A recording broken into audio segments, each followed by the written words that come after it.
Un saludo muy especial a todos los que han compartido con nosotros, con Rafael Luciani, con Yanire, con Hernán, con Jonathan y con tantos otros hermanos y hermanas que han compartido en este espacio de retiro del Desierto Habla. Pensábamos en la posibilidad de compartir y de regalarles a ustedes, bueno, unos bonus track, unos espacios para seguir profundizando y para seguir meditando en torno a la figura del desierto y en torno a lo que significa pasar por él, salir de él y afrontar la cotidianidad, que bueno, que para muchos ha sido muy difícil. Pues nada, yo estoy muy contento de que en estos bonus tracks nos vayan a acompañar también amigos y amigas cercanas, gente que quiero muchísimo. Y en esta ocasión está con nosotros Joan. Joan, querido, bienvenido, preséntate, quién eres, dónde estás. Gracias por estar con nosotros. Bueno, mi nombre es Joan Fui Liao. Un nombre parece complicado, pero bueno, soy asiático. Mis facciones me lo delatan. Nací en Taiwán, de padres chinos, pero ahora estoy viviendo en la República Dominicana. Soy un misionero. Me gusta la palabra diversionero. Es una palabra que no existe en el diccionario. Me la inventé para significar con ella que la misión puede ir acompañada de diversión, y trabajamos con jóvenes, con adolescentes, con niños, bueno, con todo el pueblo de Dios, pero especialmente con ese target, digamos. Entonces hacemos que el Evangelio tenga ese sabor a fiesta, y también a meditación, a oración, a compromiso, y le agregamos ese ingrediente lúdico. Por eso le llamo misionero, diversionero a esto que hacemos. Y aquí está mi hijo, nuestro hijo Juan Francisco. Soy casado, mi esposa Laura está por ahí, ya vendrá en un ratito. Tenemos 2 hijos y este es el primogénito. Juanfa, saluda. Hola. Y aquí estamos. Gracias, querido, por compartir con nosotros en este espacio. Y antes detrás de cámaras, como podemos decir, hablábamos de la posibilidad de compartir contigo en torno a, bueno, a la espiritualidad de los sentidos, diría yo, ¿no? Así dice José Tolentino Mendoza, la espiritualidad de los sentidos y cómo en este desierto, cómo en esta experiencia, que no solo es en este momento, sino que probablemente la volvamos a sentir o a vivir en otros momentos de nuestra vida, nos debe ayudar a agudizar los sentidos. Entonces, bienvenido y te escuchamos entonces tus intuiciones y lo que quieras compartir con nosotros. Sí, el Papa Francisco ha hablado de desierto, y realmente para muchas personas este tiempo de cuarentena, que por ahí leí a Víctor Codina decir que es como una especie de cuaresma secular, esta cuarentena forzada, pues para mucha gente es como un desierto. Y si uno atraviesa un desierto, lo más importante, una de las cosas más importantes, es tener bien abiertos los sentidos. No vaya a ser que por tener cerrado algún sentido, pues caigamos o en peligro o nos perdamos de algo muy importante, nos perdamos de sorpresas que nos puede edificar. Por eso la importancia de abrir, que va mucho en la línea de lo que pide el Papa Francisco desde el inicio de su pontificado, que quiere una iglesia de salida. Una iglesia de salida no puede estar cerrada. Y una de las cosas que hay que abrir es precisamente nuestros sentidos. Y yo te decía fuera de cámara hace un tiempo, hace un momentito, que si uno atraviesa un desierto tiene que tener los ojos abiertos, los oídos muy abiertos, ¿no? Y tener todo nuestro ser abierto para empaparnos y captarnos de todas las cosas y recuperar también la capacidad de asombro. Por eso tengo un niño aquí al lado, nuestro hijo. Siempre me ha llamado la atención que Jesús ponga como modelo de un discípulo, como el mayor en el reino de los cielos, a uno de los pequeños. Dice, el que se hace como uno de estos niños, estos pequeños, ese es el mayor en el reino de los cielos. Y me preguntaba, ¿por qué? Yo creo que eso tenía cierta intuición de por qué el niño es un modelo de discípulo del reino.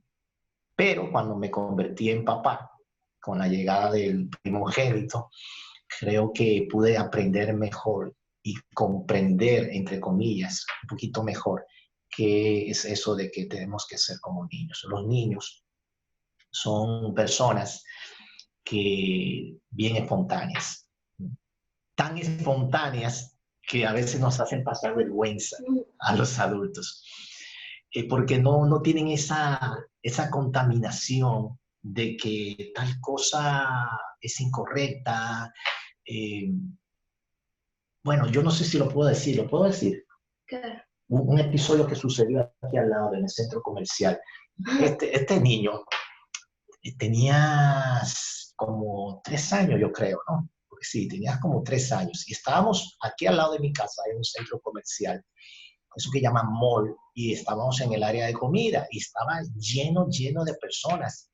Y él tenía cerca de 3 años aproximadamente, si mal no recuerdo, y vino corriendo donde mí con una alegría desbordante, increíble.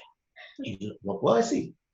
Y me gritó, papi, me acabo de tirar un pedo. Esto se está grabando, ¿no? Y entonces yo me dije, tierra, trágame, porque lo gritó así, pero con una alegría tremenda. Y yo lo tomé y le dije, Juanfra, ven, espérate, ven acá. Pero eso no se dice en público, estamos en México, por favor, no. Pero por dentro yo me estaba muriendo de la risa y yo tenía dos sentimientos encontrados. Por un lado, la risa que me daba, ¿no? De la expresión suya, de esa espontaneidad. Y por otro lado, es con cierta miseria que yo como su papá, tenía que dominarlo, tenía que matar su espontaneidad. A la conclusión, llegué a la conclusión de que los niños no son adultos inmaduros. Nosotros pensamos que los niños son adultos inmaduros y que tenemos que madurarlos. Yo creo que los adultos somos niños atrofiados. Y de ellos, de Juan Francisco, de Josué y de todos los niños, quiero aprender esa capacidad espontánea de asombro y también de gratitud. Entonces yo ahí empiezo. Asombro y gratitud. Abrir los sentidos para asombrarnos. Ahora que estamos encerrados en casa por esta cuarentena, pues nos toca asombrarnos con lo cotidiano. Si me voy al baño a ducharme todos los días, pues nosotros aquí decimos el grifo, no sé cómo lo llaman ustedes, la llave donde se abre la... Yo no le digo grifo. ¿Cómo tú le dices la llave? Yo no le digo.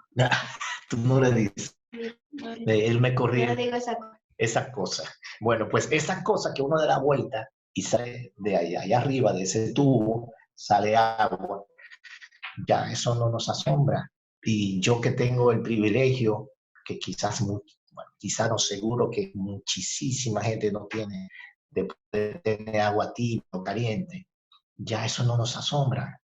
Y yo quiero recuperar eso, que cuando yo haga así y caiga agua, yo diga, wow, y pueda decir, gracias a Dios y gracias a tantísimas personas. Eso. La capacidad de asombro, también en términos de espontaneidad, también, ¿no? En términos creo que eso o sea, lo que me viene a la mente es la posibilidad también de comunicarnos con Dios así, también muy espontáneo, Sí. muy fuera de los esquemas también, ¿no? Muy fuera de lo que tiene que ser así, porque así es como dice que hay que hacerlo, y pensar también en que Jesús le dice a Dios Padre, ¿no? O sea, que Él se siente hijo. Y seguramente en esa experiencia poder también pensar nosotros en comportarnos, en mirar cómo se comportan los hijos o cómo se comportan los niños, y de ahí sacar una experiencia fundamental del desierto, y es decir, yo también tengo que convertir mi manera de comunicarme con Dios, dejar de serla tan esquemática, ¿sabes? ¿No? Que de hecho Es una de las preocupaciones, a propósito del artículo de Víctor Codina, es una de las preocupaciones de estos días, ¿no? Cuando ya no estamos en el templo, mucha gente dice, pues no puedo orar porque el único lugar en el que yo puedo orar es frente al sagrario o en el templo, pero a veces no le creemos a la palabra cuando dice, entra a tu cuarto y allí tu Padre que ve en los secretos te recompensará. O sea, eso también es la Claro, palabra, ¿no? Entonces, claro, es una me parece orden, entra en fascinante. tu cuarto. Exacto. Entra en tu cuarto. Sí. Y el diálogo con la samaritana, ahí en el capítulo 4 de San Juan, llega la hora y ya estamos en esa hora que ya llegó, en que los verdaderos adoradores no tienen que ir a Jerusalén o al monte Garizmarán espíritu, ¿verdad? O sea, de pronto toda la tierra, desde la venida de Jesús, o desde, bueno, desde antes, desde siempre, pero con Jesús hemos aprendido que toda la tierra se convierte en lugar de adoración, en lugar de presencia, en lugar de encuentro, en lugar de reino. No, no hay un lugar, digamos, más sagrado que otro. Podemos hacer de cada lugar un lugar santo, un lugar santísimo, porque donde está Dios, ahí está el lugar santísimo. ¿Y en qué lugar no está Dios? Que es omnipresente. Entonces, descubrir esa presencia de Dios en esta cotidianidad. Y tú decías, bueno, Jesús llamaba a Dios como su Padre. Sí, y yo agregaría algo más porque la expresión Abba o Abba en arameo no es padre, es papá, es papito. Oye, te hago una pregunta, Juanfra. Sí, una pregunta, Juanfra. Cuando tú me llamas a mí, tú me dices padre. No. ¿Verdad que no? ¿Cómo tú me dices a mí? Pa. Pa. Antes, cuando era un poquito más pequeño, ¿cómo tú me decías? Papi. Papi. Claro, entonces, ¿por qué? ¿Por qué si los niños tienen esa capacidad? Porque yo me sentiría muy extraño que un día Juan Francisco me diga, padre, padre, y yo, ¿a quién está hablando? ¿Será que hay un sacerdote cerca o algún cura? Me sentiría muy extraño. Y si me doy cuenta que es a mí, a quien él se está diciendo, llamándome padre, yo lo sentaría a mi lado y le diría, oye, Juanfra, ¿qué te pasó? ¿Y por qué tú me estás diciendo padre hoy? ¿Por qué es extraño? ¿Y por qué entonces me pregunto, no podemos, Yo te voy a decir padre. no me relaje con eso? ¿Por qué me pregunto entonces no podemos tener esa confianza con Dios y decirle Abba, que no es padre, repito, es papá? Decirle papá, papi, papi. Cuando empecemos a mirar a Dios de esa manera, pues cambiamos la mirada, ¿no? Cambiamos la mirada y entonces ahí abrimos de una primera abertura, la abertura de, de los ojos que nos lleva a la apertura de la visión. Una visión, adquirir una óptica distinta de todo. Bienaventurados los limpios de corazón, porque ellos verán a Dios. Dice la bienaventuranza. Pues entonces descubrir a Dios en todas partes, incluso en las partes donde dicen que no está. Hasta ahí está. En la mayor miseria, en la mayor, en el mayor terror, en el mayor horror. Coronavirus. Sí, menciona el coronavirus, Juan, hasta en medio de este sufrimiento, descubrir la presencia de Dios con nuestra mirada. Puedo Eh, contar una anécdota. Marco, una vez, pues estaba en Nueva York, porque este nació en Nueva York, igual que su hermanito. Y Juanfra debía tener menos de 2 años, pongamos 2 años, pero no más. Y yo lo llevaba en esa época al parque, que estaba cerca de mi casa. Todas las tardes íbamos al parque. Mi esposa en esa época tenía un horario de oficina, de trabajo. Así que mientras esperábamos la llegada de mi esposa a la casa, de su trabajo, Juan Francisco, que era un niño de 2 años, íbamos al parque. Y yo lo llevaba, bueno, era menos de 2 años, porque ya a los 2 años no usaba coche, ahora me acuerdo. Entonces era menos de 2 años. Me acuerdo que ese día lo llevaba en el coche. Fuimos al parque, se montó en columpios, en el sub y baja, en el tobogán, en el puente, etcétera, etcétera. Y cuando ya se cumplió el tiempo de jugar, yo lo monté a él en el cochecito y lo estaba portando a casa. Y de repente él me hace señas, así, se voltea de mí, ¿no? Me hace señas, como que me detenga y me detuve. Y él hace como que se quiere levantar. Está amarrado del coche, se quiere levantar. Y yo, ¿qué tú quieres, Juanfran? Y él, así, levanta la mano, mirando hacia atrás y dice, adiós parque, bye parque, nos vemos mañana tobogán, gracias columpio, adiós sub y baja. Wow, y yo en ese momento, yo se lo confieso a él ahora, yo en ese momento se me salió una lágrima de un lado, porque él, desde su pequeñez, me estaba enseñando la capacidad de asombrar y la capacidad de ser agradecido. Y yo me preguntaba, ¿cuándo yo perdí esa capacidad de asombro? ¿Por qué yo no soy capaz de decir adiós parque, adiós tobogán, gracias sub y baja, nos vemos mañana columpio? ¿Por qué yo no soy capaz de hacer eso? Y él sí. Entonces yo quisiera eso, recuperar esa capacidad de verlo todo y tratar de verlo todo con la mirada de Jesús. Me recuerda ese pasaje del primer libro de Samuel, cuando Samuel precisamente fue enviado a la casa de Jesé para ungir a un nuevo rey. Cuando pasan todos y cada uno de los hijos de Jesé, de los mayores, ¿no? Empezando por el mayor, el segundo, el tercero, y que el profeta recibe esa palabra de Dios que le dice, no te fijes en las apariencias, porque la mirada de Dios no es como la mirada de los hombres, porque el ser humano mira la figura, la apariencia, pero Dios mira el corazón. Pero esa expresión me llama la atención. La mirada de Dios no es como la mirada nuestra. ¿Y qué tenemos que hacer? Enfocar nuestra mirada lo más posible a la mirada suya. Y los niños son nuestros maestros para eso. Con todo esto que vas diciendo, recuerdo varias cosas, ¿no? Hablábamos con Rafael Luciani y compartimos con él. Rafael Luciani es un teólogo venezolano y bueno, ha estado metido en todo el tema de reformas de Francisco y de la iglesia, pero sobre todo es profesor de Cristología. Es un tipo que ama hablar sobre Jesús en términos de ese tema. Y él me recordaba una cosa que a mí se me había escapado cuando leía los evangelios, y es que en muchas ocasiones cuando Jesús se encuentra con personajes, no dice, ahora tienes fe porque has hecho esto, sino que dice, tu fe, o sea, tu fe es grande, o he encontrado más fe en esta mujer que en la de cualquier otra persona.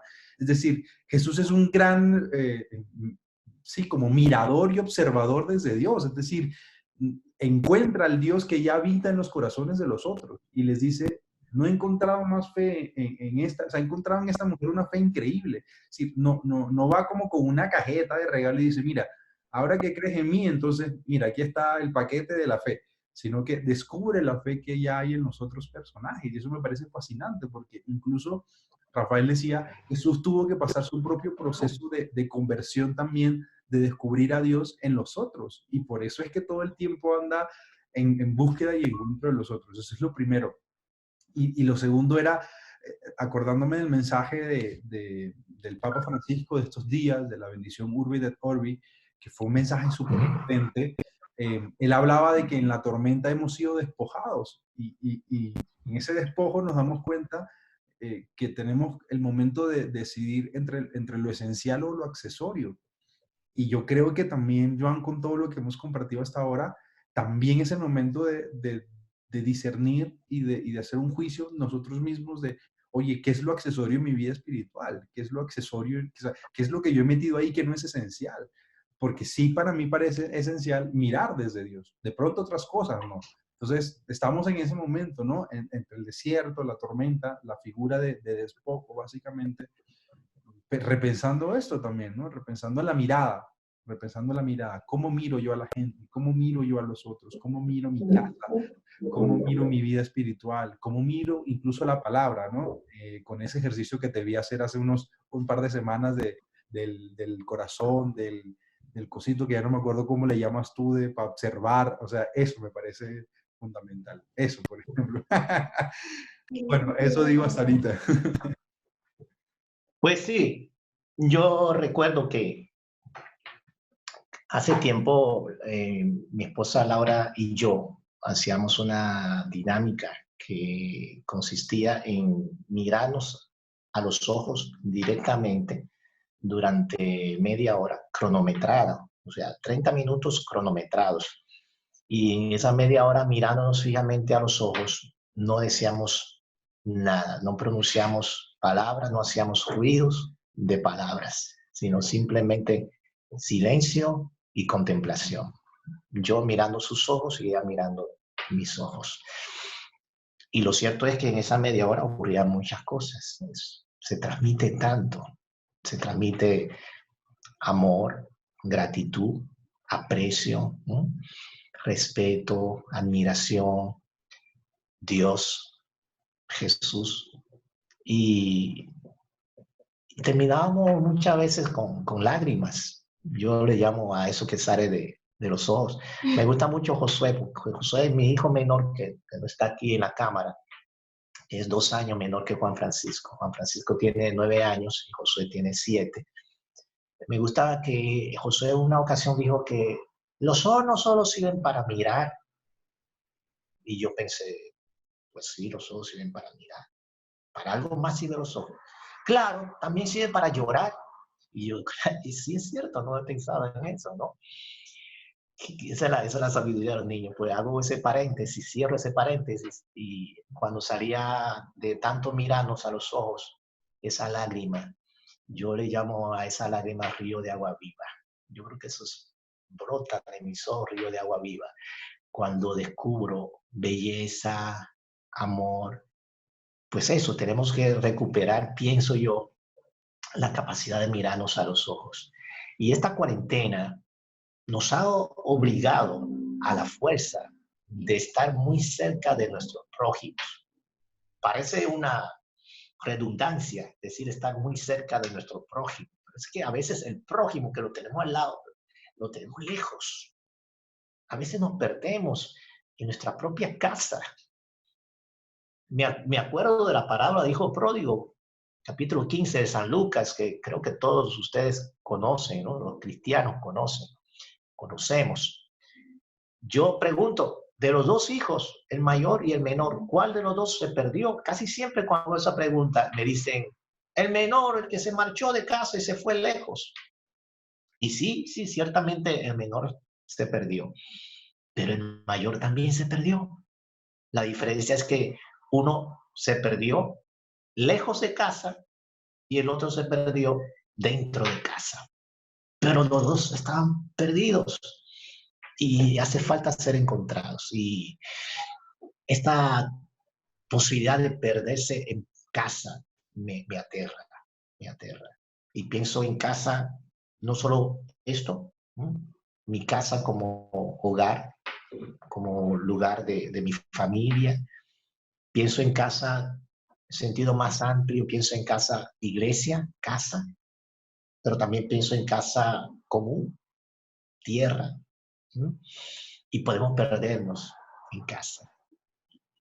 Y por eso me alegro de que en estos días de cuarentena diferentes formas de evangelización se está llevando a cabo por las redes sociales, por internet. Ahora vemos sacerdotes celebrando su Eucaristía, por internet vemos grupo de oración, vemos personas contando historias, dando tutoriales de lo que sea, cantando, animando, todo por internet. Y a veces desde los balcones también, de la casa. Y eso me alegra mucho porque me hace pensar que quizás yo estaba siempre dentro de la iglesia por muchos años, o sea, en casa por muchos años, sin embargo me había perdido. Y esta cuarentena me está forzando a salir de ese estar perdido y reencontrarme con Dios y sobre todo reencontrarme con la gente que está a mi lado. Y eso se hace, con la mirada. Mira, estos días los niños no están en la escuela y hemos tenido que ser profesores de ellos también. También eso es parte del encuentro, ¿no? De estar cerca. Y qué bueno que la cuarentena nos puede propiciar la cultura del encuentro. Eso es lo que yo pienso. Incluso pensar en esa intuición del Papa Francisco de una iglesia en salida y que ahora eso toma otro matiz, ¿no? Habíamos pensado únicamente salir de la casa o salir de la iglesia o salir como movimiento, pero estamos ahorita en un no movimiento que también implica salir, porque toca salir de uno mismo, toca renunciar. No sé si te ha pasado, pero a mí me ha pasado también en este tiempo de cuarentena, que si uno hace mejor el arroz que el otro, que si a mí no me gusta cómo cocina él, que si eso no se hace así, ¿no? O sea, como que cada uno tiene en su mente una forma de proceder y de hacer algunas cosas y a veces toca salir de uno mismo para decir, bueno, a mí no me parece que se haga así, pero bueno, también lo acepto, sí, salir de uno mismo para pedir perdón, para decir, oye, discúlpame, estoy estresado, estoy tenso por estos días de encierro, o también decir, oye, hablemos, ¿sabes? Como que todo el movimiento de la iglesia en salida también nos implica a nosotros en la vida cotidiana en un salir de nosotros mismos e incluso pensar en un salir a esas otras periferias existenciales que están hoy, ¿no? Eh, los vecinos, las personas, por ejemplo, en donde yo vivo hay una garita de seguridad, o sea, hay unos guardias que están aquí, que no están en sus casas donde deberían estar cuidándose, sino que están aquí porque tienen que hacerlo, porque no hay otra posibilidad. Entonces también, mientras bajabas un ratico a comprar leche, salir, saludarlos, hey, ¿cómo están? ¿Cómo van? Ánimo, gracias por estar aquí, no sé qué, ¿sabes? Como que todo ese movimiento, y en eso también estamos evangelizando, ¿no? Se nos había olvidado que salir, que la iglesia en salida también, en algunos casos significaba volver a la casa, ¿no? Que muchas veces estamos mucho tiempo en la iglesia. Yo recuerdo mis tiempos de pastoral juvenil, mi mamá que me decía, ve, cómprate un colchón y múdate a la iglesia, que nada más te pasas allá. Bueno, en este movimiento ahora es también un volver a casa, ¿no?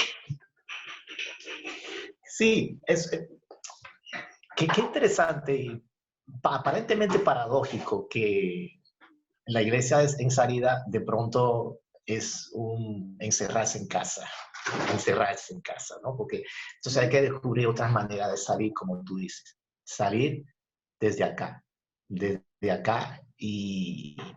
pero sobre todo salir de qué.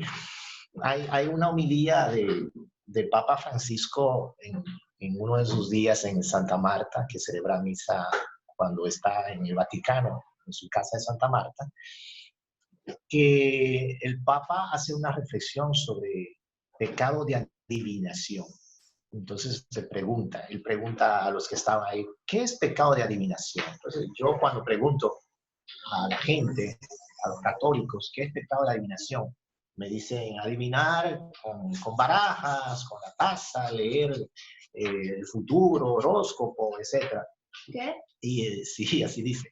Pero el Papa dice algo muy interesante que yo nunca había pensado y me quedé sorprendido, asombrado de esa homilía. El Papa dice, el pensar, el pensar y aferrarse al siempre lo hemos hecho así es pecar de adivinación. O sea, que la mente diga, siempre lo hemos hecho así y por eso hay que hacerlo así. Eso es pecado de adivinación. ¿Por qué? Porque si tú siempre lo has hecho así, no verás fruto distinto. Si tú quieres ver resultados distintos y haces siempre lo mismo, nunca verás frutos ni resultados distintos.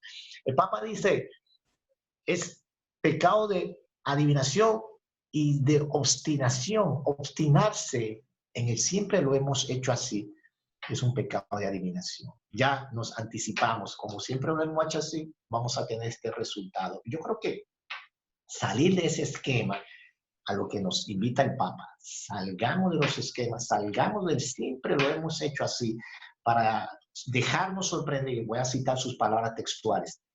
Esa es la manera de dejarnos sorprender por el espíritu de la novedad. El Espíritu Santo, que es espíritu de la novedad y que siempre nos asombra.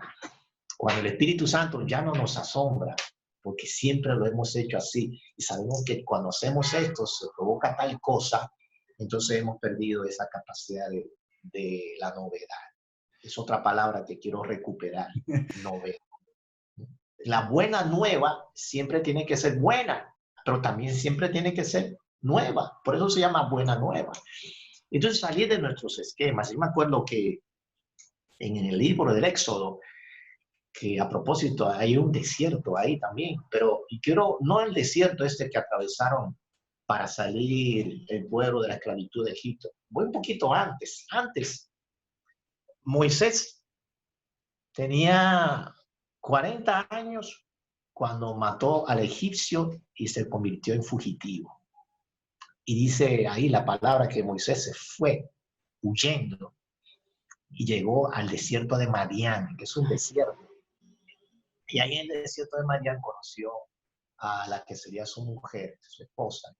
Y él se convirtió en pastor de su suegro, que se llamaba Jetro.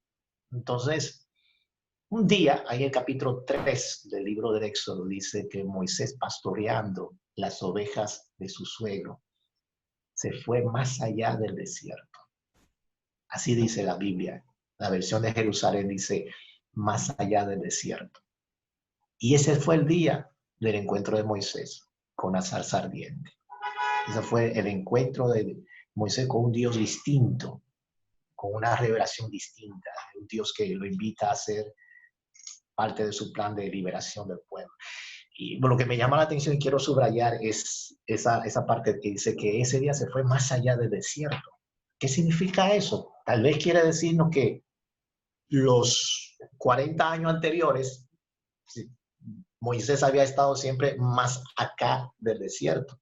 Ya las ovejas ya sabían caminar solitas, ¿no? Por el trillo tan recurrido, por el camino tan trillado, ya las ovejas iban solitas.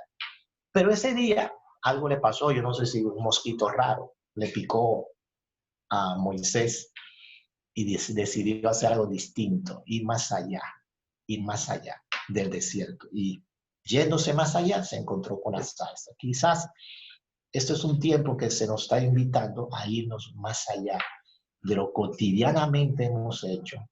Me parece increíble, pero estos días de la cotidianidad se nos hace más pesada para muchos, ¿no? Por estar encerrados.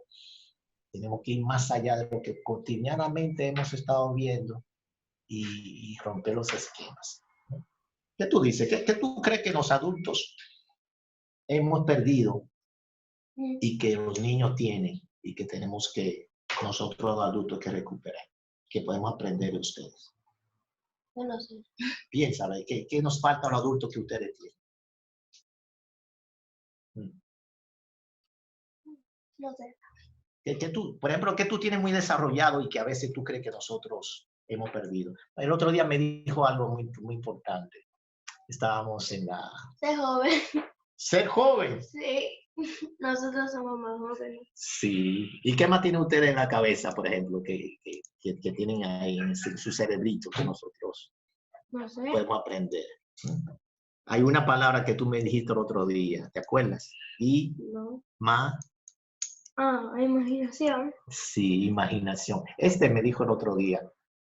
Estábamos en el carro y me pregunta Josué el pequeño. No sé cómo en su país se le llaman a las avenidas que tienen doble vía, o sea, que se pueden en doble dirección. Yo le digo Autopista. Autopista. ¿Cómo? Autopista. No. O sea, doble vía, ¿cómo le llaman? ¿Doble vía? Ya, sí, O doble vía. Sí, doble vía es doble vía. O sea, que se bueno, puede ir hay en ambas países que lo dicen direcciones. de manera distinta. Y ahí hay un letrero que dice una vía, que es que se puede ir solamente en esa dirección. Bueno, igual, en nuestro país es igual, ¿no? Pero me pregunta Josué, hay calles de dos vías, de doble vía, y hay calles de una vía. Y yo, sí. Y le explico, ¿no? Una vía es cuando solamente se puede transitar en una sola dirección, o sea, de aquí hacia allá, pero no se puede venir de allá para acá, por ejemplo. Y doble vía es que hay carros que pueden ir de este lado hacia allá, pero también de allá para acá. Y se queda preguntándose, pensando Josué, y me dice, ¿y puede haber calle de 3 vías? Y le digo yo, no, imposible. Yo pensando, ¿puede haber calle de 3 vías? Y yo, no, imposible, solamente puede haber 2 vías. Y dice, que cuando uno va a ir a otra ciudad, hay como... Ya, pero cuando tú doblas, ya se convierte en otra calle. Entonces, eso fue lo que yo le dije, porque entonces el niño me quería decir, no, pero cuando tú doblas hacia allá, entonces eso es otra tercera vía. No, no, es que cuando tú doblas hacia allá, tú te conviertes en otra calle, te vas en otra calle. Pero yo creo que tú no te acuerdas, pero me dijo, qué poca imaginación tienes, pa. Me dijo así. Y ahí me quedé callado. Y yo, ay, sí, es verdad. Qué poca imaginación tiene. Ya te limitaste a que la calle tiene que ser de 2 vías. Qué poca imaginación tiene. Creo que es algo que podemos despertar en este tiempo. A él le gusta mucho crear. Y crea historias, juegos. Yo siempre cuento un día cuando estaba chiquitico que hacíamos, en esa época inventaba muchos cuentos a la hora de la cama, de irse a dormir. Y aquella noche yo le dije a Juanfran, tenía, no sé, 3 años, por ahí. Yo le dije, Juanfran, vamos a inventar un cuento nuevo con un protagonista distinto. Había una vez que, ¿tú te acuerdas? Y tú estabas mirando al techo, y en el techo había ¿qué? Un abanico. Un abanico. En otro país le dicen ventilador, que estaba dando vueltas. Y él me dice, había una vez un abanico, o sea, un ventilador. Y yo nunca había pensado que un ventilador puede ser protagonista de un cuento. ¡Excelente! Y yo me fui al típico esquema de introducción, nudo y desenlace de un cuento. Entonces le lancé el nudo y le dice, oye, pero ese abanico tenía un problema, ¿no? O sea, para ver cuál es el problema. Sí. ¿Y qué me dijiste? Sí. Que sí. ¿Y cuál es el problema? Que se mareaba. Que se mareaba. Me dijo, el abanico sí tenía un problema, tenía como 3 años. Me dijo, sí tenía un problema. ¿Cuál? Que se mareaba de tanto dar vueltas. Y yo nunca había pensado en eso, porque en mi mentalidad de adulto, tan cuadriculado, tan encajonado, tan esquemático, es imposible, es absurdo que un ventilador se maree. Pero en esta mentalidad no contaminada de un niño, dice, se mareaba. Y yo le pregunté, cuando se mareaba, ¿qué le pasaba? ¿Qué le pasaba? Vomitaba, me dijo, uy, qué terrible, un ventilador vomitando, o sea, sustancias verdes llenaban la habitación. Y ahí salió un cuento, y después teníamos que buscar la solución. Entonces empezamos a pensar en cosas que daban vueltas, esas cosas eran amigas del ventilador que venían a ayudarle. Por ejemplo, la rueda, la pelota, el molino, la batidora, ¿te acuerdas? El trompo, hélice de helicóptero, todos vinieron a ayudar y al final ninguno pudo ayudar y la solución que encontramos entre los dos fue que había un perrito que se llamaba, ¿te acuerdas? No. Lupo, se llamaba el perrito. Lupo. Entonces la dueña de la habitación era una niña, así pensamos. Entonces cuando la niña llamaba a Lupo, ¿qué hacía Lupo? Movía la cola. Movía la cola, pero Lupo era un perro distinto que no movía la cola así, como los demás perros. Sino, ¿cómo, Juanfra? Así. Lupo movía la cola de la contentura, de la voz de la niña, y movía la cola, su rabo así, como un ventilador, y así no había que encender el abanico para que no se mareara, y Lupo hacía el papel. Pero entonces había un problema, que era ¿qué vamos a hacer con el abanico? ¿Lo vamos a dejar ahí aburrido en el techo, colgado sin hacer nada? Y no, a ese se le ocurrió que al abanico le vamos a colgar unos sonajeros para que cuando Lupo hiciera así, los sonajeros pudieran sonar y alegrar la habitación. Sí. Y esto salió porque los niños tienen la capacidad que hemos perdido muchos, que se llama ¿qué?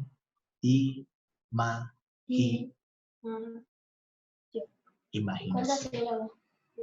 1, 2, 3, 4, 5. Imaginación. 5 sílabas. Otra cosa, yo no sé si tenemos tiempo, Marco. Tranquilos, dale, tranquilo que hay tiempo. Es que tú mencionaste hace un ratito esto. Ponle la cámara. Y sí, la cámara, ¿sí? ¿Cómo es así?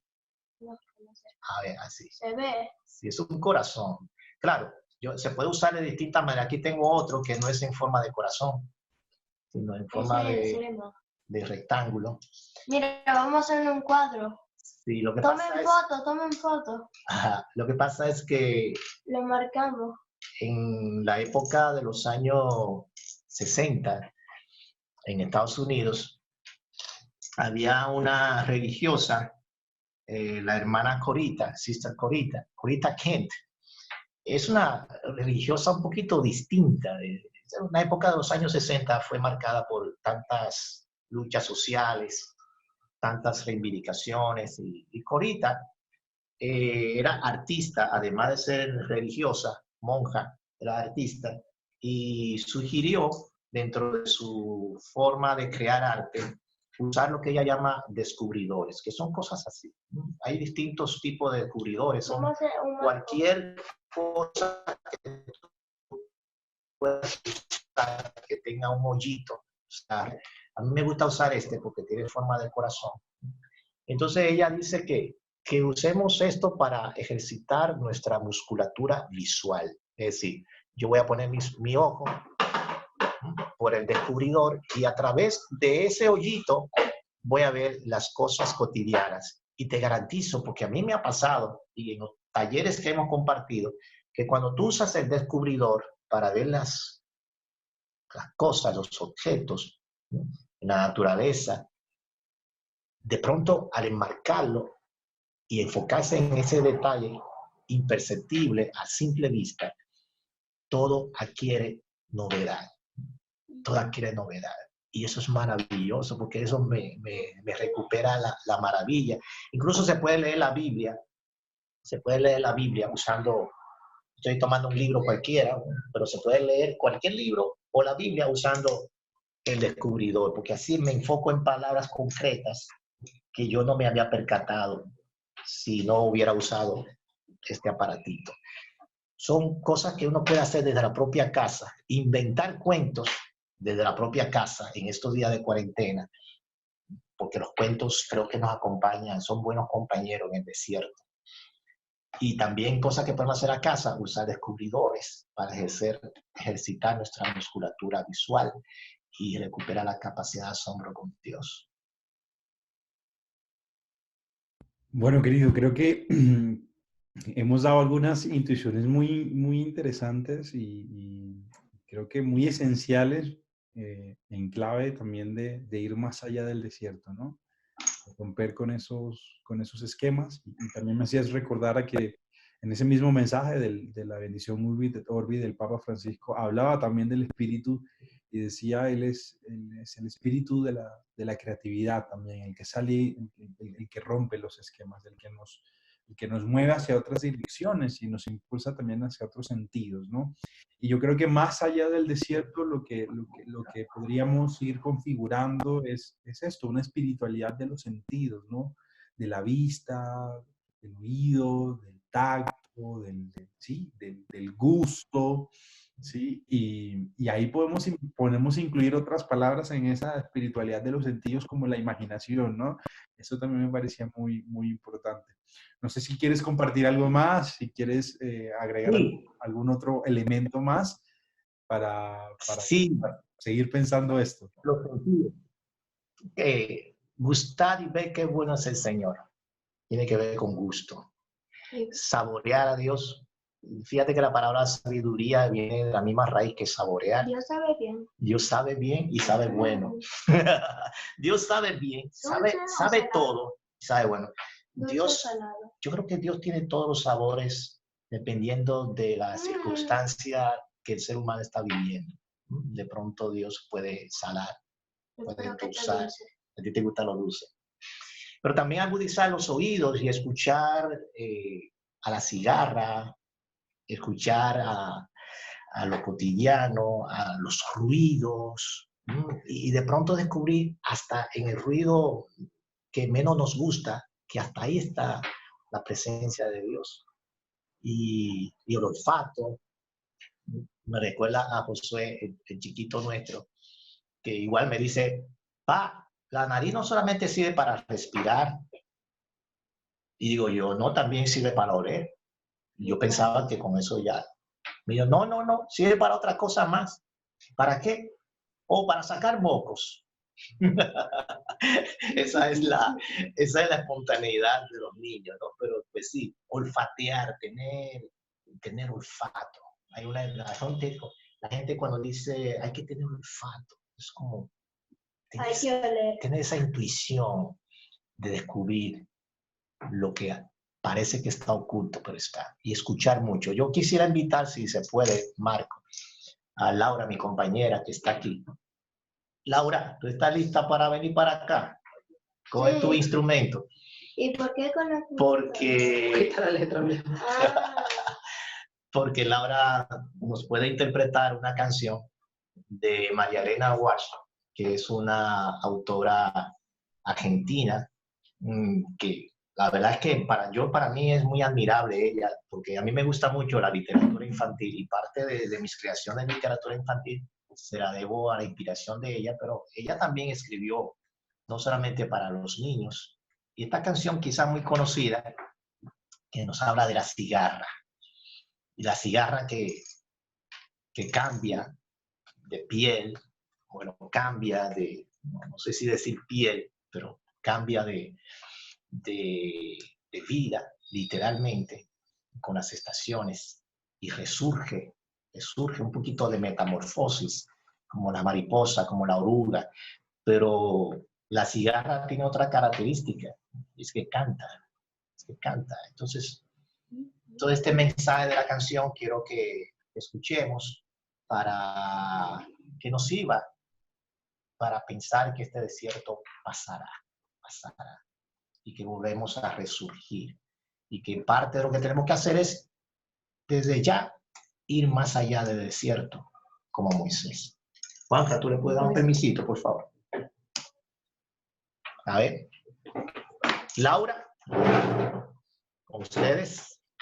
Digamos que ya se le olvidó cuál canción iba a cantar, no era esta, pero como esto es un programa en vivo. Ah, tú vas a cantar a los... No, ya la tengo aquí. Ah, sí, puedes cantar la que quieras, con libertad. Vamos arriba. Tantas veces me mataron, tantas veces me morí, sin embargo estoy aquí resucitando. Gracias doy a la desgracia, la mano con puñal, porque me mató tan mal. Y seguí cantando, cantando al sol como la cigarra, después de un año bajo la tierra. Igual que el sobreviviente que vuelve de la guerra. Tantas veces me botaron, tantas desaparecí, a mi propio entierro fui sola y llorando. Hice un nudo en el pañuelo, pero me olvidé después que no era la única vez. Y seguí cantando, cantando al sol con la cigarra, después de un año bajo la tierra, igual que un sobreviviente que vuelve de la guerra. Tantas veces te mataron, tantas resucitarás, cuántas noches pasarás desesperando.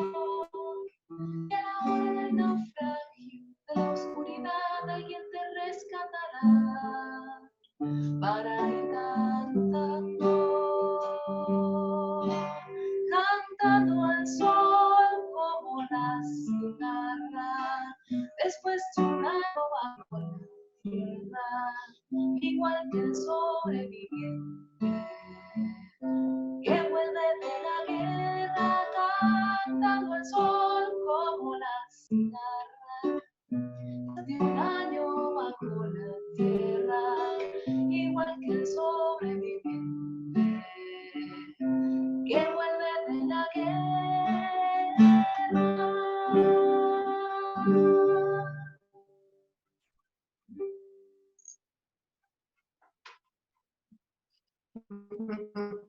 Aplausos digitales para Gracias. mí. Gracias. Gracias, querida. Gracias por esta invitación y